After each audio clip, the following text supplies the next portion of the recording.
Hello everyone, welcome back to the platform agriculture वाला। मैं शगुन रंगबुला और आज मैं आपको एक करियर, जब आप कंपैरिजन करते हैं, जब आप इस स्टेज में होते हैं कि आपके पास मल्टीपल जो है वैकेंसीज होती हैं कि मैं इस जॉब के लिए भी अप्लाई कर सकता हूँ, नाबार्ड भी हमारी एनुअल है इसके लिए भी अप्लाई कर सकते हैं। और अगर बात करें जैसे कि आने वाले टाइम में प्रिडिक्टेड है कि एफसीआई की वैकेंसी भी आने वाली है, तो जब हम ये तैयारी कर ही रहे हैं, तीनों में थोड़ा सा कंपैरिजन करते हैं कि आईबीपीएस, एएफओ, नाबार्ड और एफसीआई, इनमें से कहां पे आप अप्लाई कर सकते हैं, किसकी क्या एलिजिबिलिटी है, किसमें कितने चरण में एग्जामिनेशन होता है, यानी कि कितने स्टेजेस रहेंगे। तो चलिए, आज के सेशन में हम इन तीनों जो है जॉब्स की ही बात करेंगे। एज सच कोई किसी में कंपैरिजन नहीं होता है, बिकॉज ये हमारा डिपेंड करता है इंटरेस्ट किस में है। पर फिर भी अगर आपके पास एक 3 ऑप्शंस हैं और आप चाहते हैं कि एक बार मुझे क्लैरिटी हो जाए कि एक ऑप्शन में अगर मैं बात करूं लाइक आईबीपीएस, एएफओ में देखूं तो क्या कंपटीशन का लेवल होगा, वहां पर स्टेजेस, कितनी स्टेजेस में एग्जाम होगा, कौन कौन अप्लाई कर पाएंगे, तो ये वीडियो में हम उसी के बारे में डिस्कशन करेंगे। तो यहाँ पे पहले मैं आपको एक बेसिक, ये हमारी होती है सिचुएशन कि भाई मेरे पास ये 3 जॉब्स हैं, किसमें कितना क्या डिफरेंस है, किसमें मुझे किस तरीके से अलग स्ट्रेटेजी के साथ जो है वो मेहनत करनी है। तो इस वीडियो में हम यही डिस्कस करेंगे अबाउट द 3 एग्जामिनेशन। तो सबसे पहले अगर हम बात करते हैं, एक बारी हम लोग तीनों का बेसिक ओवरव्यू ले लेते हैं कि जो 3 जॉब्स हैं, आईबीपीएस, एएफओ, नाबार्ड और एफसीआई। तो यहाँ पे सबसे पहला पॉइंट आता है आईबीपीएस एएफओ में बात करें, जिसकी फुल नाम ही क्या है, एग्रीकल्चर फील्ड ऑफिसर, यानी कि आपको ऑन फील्ड जाना पड़ेगा, वहां पर फील्ड लेवल पे जाके काम करना पड़ेगा, किसानों से बातचीत करनी पड़ेगी। एक ये मौका मिलेगा आपको कि डायरेक्ट आपको रूट लेवल पे जाके काम करना है। तो यहाँ पे एग्जाम आपका जो है आईबीपीएस एएफओ का, ये आईबीपीएस ही कंडक्ट करवाती है, institute of banking personal selection जो है ये आपका एग्जाम कंडक्ट करवाएगी। क्या इसमें आपका काम रहता है, तो स्पेशलिस्ट ऑफिसर की तरह आप एक्ट करते हो, यानी कि एसओ की पोजीशन पे काम करते हो, किसी भी पब्लिक सेक्टर बैंक में आपको जॉब मिलती है। दूसरी साइड हम बात करते हैं एक सबसे ही बेहतरीन जॉब की, अगर मैं बात करूं, NABARD, national agriculture bank for agriculture and rural development बात करें, तो यहाँ पे ग्रेड ए की वैकेंसी आउट होती है। एग्जाम हमारा बिल्कुल नाबार्ड जो है यही कंडक्ट करवाती है, नाबार्ड ऑर्गेनाइजेशन।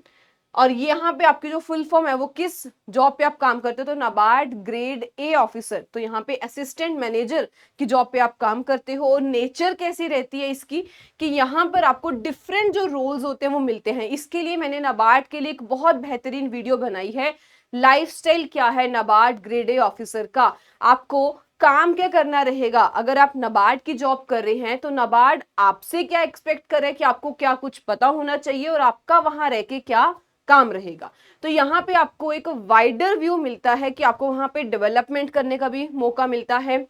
पॉलिसी के लिए भी आप वहां पर काम कर सकते हैं कि अगर आपको लगता है कि ये कुछ चीजें हैं हम और नया लेके आ सकते हैं, तो बिल्कुल नाबार्ड ऐसी जॉब है जो आपको एक अपॉर्चुनिटी प्रोवाइड करती है। तीसरी जिसकी हम बात करेंगे वो रहेगा फूड कॉर्पोरेशन ऑफ इंडिया, यानी कि एफसीआई की वैकेंसी की बात करें, जहां पे आप AG3 के लिए जहां अपॉइंट करते हैं वहां पे आप सिलेक्ट होंगे, तो आप इस पोजीशन पे काम करेंगे AG3। एग्जाम जो है हमारा कंडक्ट बिल्कुल FCI food corporation of India ही करवाता है। काम यहाँ पर आपके पास ऑपरेशनल भी और कुछ आपके पास जो क्लेरिकल जो रोल होते हैं ये आपको यहाँ पर देखने को मिलते हैं। ये तो हमने लिया एक बेसिक ओवरव्यू। अब थोड़ी सी इसमें और बात करते हैं, जब पर्टिकुलर हम इस ऑर्गेनाइजेशन में इस एग्जाम के लिए प्रिपेयर कर रहे हैं तो हमें क्या कुछ पता होना चाहिए एलिजिबिलिटी को लेके, एग्जाम कितने स्टेजेस में होगा और डिफिकल्टी लेवल अगर हम देखें, क्योंकि अगर आपके पास इस टाइम पे तीनों जॉब्स है, नाबार्ड एनुअल है, आईबीपीएस एएफओ भी एनुअल है, हाँ अगर बात करते हैं एफसीआई की तो ये 2 3 4 साल बाद जो है ये रिपीट होती है। तो सबसे पहले बात करें एलिजिबिलिटी की, अगर आप लोगों ने बीएससी एग्रीकल्चर की है तो बिल्कुल आप तीनों जॉब्स के लिए एप्लीकेबल हैं। यहाँ पर आईबीपीएस एएफओ में पर्टिकुलर बीएससी एग्रीकल्चर और जितने भी अलाइड सेक्टर्स होते हैं वो सब इसमें अप्लाई कर सकते हैं। बात करें नाबार्ड की, तो नाबार्ड में एक चीज रहती है कि एनी ग्रेजुएट कैन अप्लाई, यानी कि कंपटीशन ज्यादा मिलेगा। यहाँ पे होटल मैनेजमेंट वाला बच्चा भी आएगा, यहाँ पे कॉमर्स वाला भी आ सकता है, एग्रीकल्चर वाले को थोड़ी एज मिलती है, एज यानी कि फायदा मिलता है। क्यों फायदा मिलता है? क्योंकि इसके अंदर एक सब्जेक्ट आता है एग्रीकल्चर एंड रूरल डेवलपमेंट, तो यहाँ पे एक बेनिफिट होता है एग्रीकल्चर स्टूडेंट्स को। इसके बाद एफसीआई में बात करें तो यहाँ पर भी बीएससी एग्रीकल्चर एलिजिबल होता है, जो कि हमारी पर्टिकुलर पोस्ट आती है टेक्निकल की, तो यहाँ पे बिल्कुल आप लोग एप्लीकेबल हैं, फूड टेक वाले सब इसमें एप्लीकेबल हैं। नेक्स्ट बात करें इसके एग्जामिनेशन पैटर्न की कि कितने चरण में ये जो एग्जामिनेशन है ये कंडक्ट करवाया जाएगा। आईबीपीएस एएफओ सबसे पहले आता है, तो फिर इसमें आएगा प्री, मेंस, और मेंस ऐसा होगा जो केवल आपको एग्रीकल्चर ही पूछा जाएगा, और तीसरी हमारे पास आती है इसकी इंटरव्यू, यानी कि 3 स्टेज एग्जामिनेशन है। नाबार्ड की बात करें तो नाबार्ड भी ऐसा ही है, phase 1, phase 2 and third stage आएगी इंटरव्यू, जिसमें फेज 1, 2 पे मेजर जो हमारा मेरिट सेक्शन रहती है वो रहती है ARD and economic and social issues, और प्लस यहाँ पे हमारे पास इंग्लिश की वेटेज भी होती है। और यहाँ पे प्री में बात करें तो 8 सब्जेक्ट आपके पास होते हैं, जिसमें एआरडी, ईएसआई, जनरल अवेयरनेस, ये सारे आपके मेरिट सेक्शन में आते हैं, और तीसरी स्टेज आपकी आती है इंटरव्यू की। एफसीआई की बात करें तो इसमें भी बिल्कुल आपका फेज 1, फेज 2, और यहाँ पे आपके पास डीवी आ जाती है, डॉक्यूमेंट वेरिफिकेशन, तो जो आपका ऑब्जेक्टिव टाइप का एग्जामिनेशन होगा। तीसरी लेवल की बात करें कि भाई किसमें कितना डिफिकल्टी लेवल हमें देखने को मिल सकता है, अगर हम लोग अमंग्स द 3 यानी कि इन तीनों में कंपैरिजन करें तो डिफिकल्टी लेवल में अगर बोला जाए, क्योंकि यहाँ पे देखिए नाबार्ड ऐसा एग्जाम है जहां पर आपके पास 8 सब्जेक्ट्स होंगे, अब उन 8 के लिए आपको पढ़ना पड़ेगा, तो थोड़ा जो डिफिकल्टी लेवल होगा वो हम लोग इसमें ज्यादा रखते हैं कि नाबार्ड टफेस्ट एग्जाम होगा अगर हम इन तीनों में से बात करें। बाकी दोनों एग्जाम एफसीआई हमारा इजी टू मॉडरेट लेवल का है, अच्छी मेहनत की है। बॉटनी जोलॉजी आपको अपनी मर्जी के अकॉर्डिंग मिलता है कि अगर आपको लगता है मुझे बॉटनी जोलॉजी में ही प्लस एग्रीकल्चर ऑप्ट करना है, पार्ट ए हो गया, उसमें आप जा सकते हो। अगर आपको लगता है मेरी फिजिक्स, केमिस्ट्री और एग्रीकल्चर में लेना चाहता हूं तो आप इसके लिए अप्लाई कर सकते हैं, यानी कि एक आपको आपके प्रेफरेंस मिल जाती है। यहाँ पर नाबार्ड में अगर 8 सब्जेक्ट हैं तो बिल्कुल आपको वो 8 के 8 ही करने पड़ेंगे। आईबीपीएस सीएफओ की बात करें तो लेवल ये भी नहीं कह सकते कि बिल्कुल ही लोएस्ट है, ऐसा भी नहीं है, इसमें भी अच्छा खासा लेवल होता है, बट यहाँ पे मॉडरेट लेवल हम लोग कह सकते हैं। बट तीनों में अगर कंपैरिजन किया जाए, थोड़ा सा जो डिफिकल्ट हम हायर लेवल पे रखेंगे वो हमारा नाबार्ड का एग्जामिनेशन है। पर देखिए नाबार्ड ग्रेड ए ऑफिसर बनने के बाद जो फायदा मिलेगा, जो एंजॉय करेंगे, वो भी आप लोग ही वो ऑफिसर पोजीशन का मजा लेंगे। अब एट द एंड हम लोग एक कंपैरिजन कर लेते हैं कि तीनों में हमने जो समझा, एक लास्ट में हम लोग ब्रीफ में देख लेते हैं कि क्या हमें इसमें जो है समरी और रिकमेंडेशंस जो मैं आपको अपने एंड से देना चाहती हूँ इन तीनों जॉब्स के बारे में, क्योंकि तीनों ही आपके पास आएंगी, आने वाली हैं, तो तैयार हो जाइए। तीनों की रिकमेंडेशंस जो आपको मैं देना चाहूंगी वो यही है। For IBPS AFO, IBPS AFO की बात करें तो यहाँ पे हमारे पास एंट्री लेवल की अच्छी खासी जॉब है, जहां पर एग्री ग्रेजुएट्स में ही कंपटीशन होगा, तो आप सारे एग्रीकल्चर वाले ही इसमें मेजर, यानी कि एग्रीकल्चर सेक्टर हो गया और एलाइड,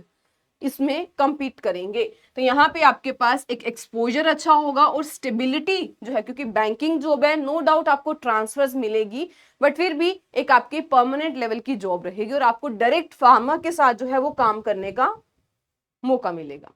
दूसरी अगर हम जॉब की बात करते हैं तो जो थी नाबार्ड की, NABARD grade A, NABARD grade A की बात करें, एक रेप्यूटेड जॉब है, सैलरी अच्छी खासी है,